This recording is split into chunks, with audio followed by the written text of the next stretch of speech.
The sentencing for Flathouse Farm happened here today at Leicester Magistrates Court, and Flathouse Farm was prosecuted as Elvidge Farms Limited and was represented today by Alan and Rachel Elvidge. Now I'm joined by Lex Rigby, who is Head of Investigations at Viva, and I'm going to leave it to Lex to tell us what the sentence was against Flathouse Farm. Yeah, so it has been a bit of a complicated case because originally there were about 68 charges, and they were for 3 of the company workers, officers, plus the company itself. They had 17 each, and yet they've only pled guilty as a company to one of those charges, which has these 3 technicalities. So one of those being improper slatting on the farm, so the flooring in which the pigs were living on was not the right millimetre, and like they're disputing over millimetres here. It was quite a long process in the court to listen to all of that, but essentially they were out by a few millimetres.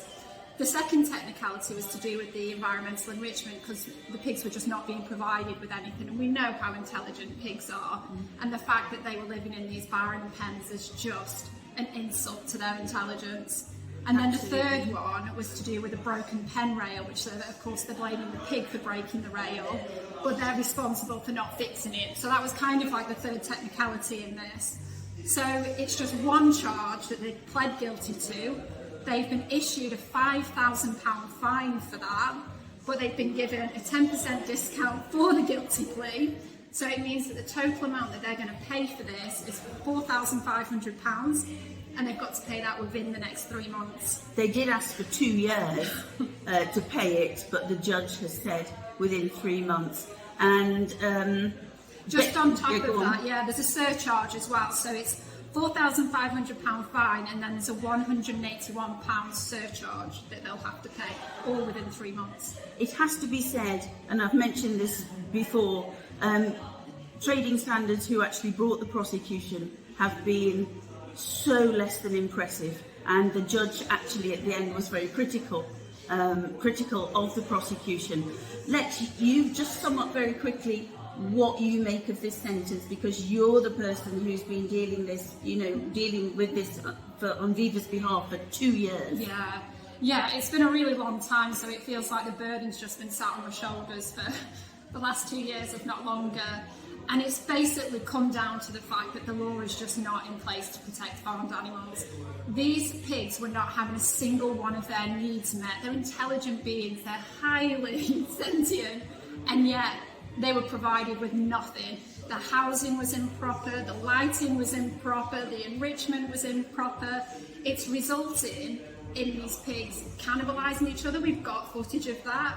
I saw it with my own eyes. You saw the rectal strictures, you saw the vices, so they've got ear biting problems, tail biting problems, flank biting problems, and yet they've sat in the court today and said none of that was ill treatment.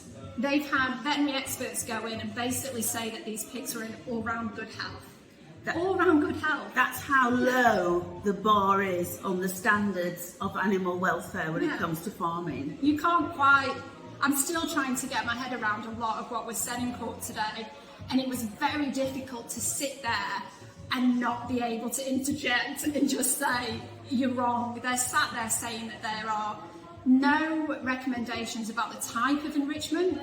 So after the first inspection, when they were told they needed to improve enrichment for these animals, they basically put in Hessian ropes in the farrowing crates, and then the workers basically said that this had had a positive impact on the pigs.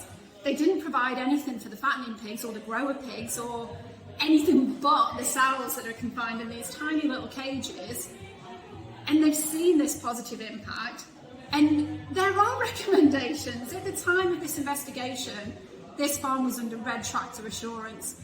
There are stipulations in the red tractor guidelines that tell you what the 3 levels of enrichment are.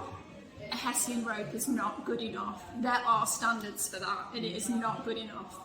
In my mind, the whole prosecution was an absolute fiasco, and I think shame on them, quite frankly, for messing it up so badly. Just by the way, the fine of now £4,500. This is a pig farm that in recent times has turned over £1.5 million a year.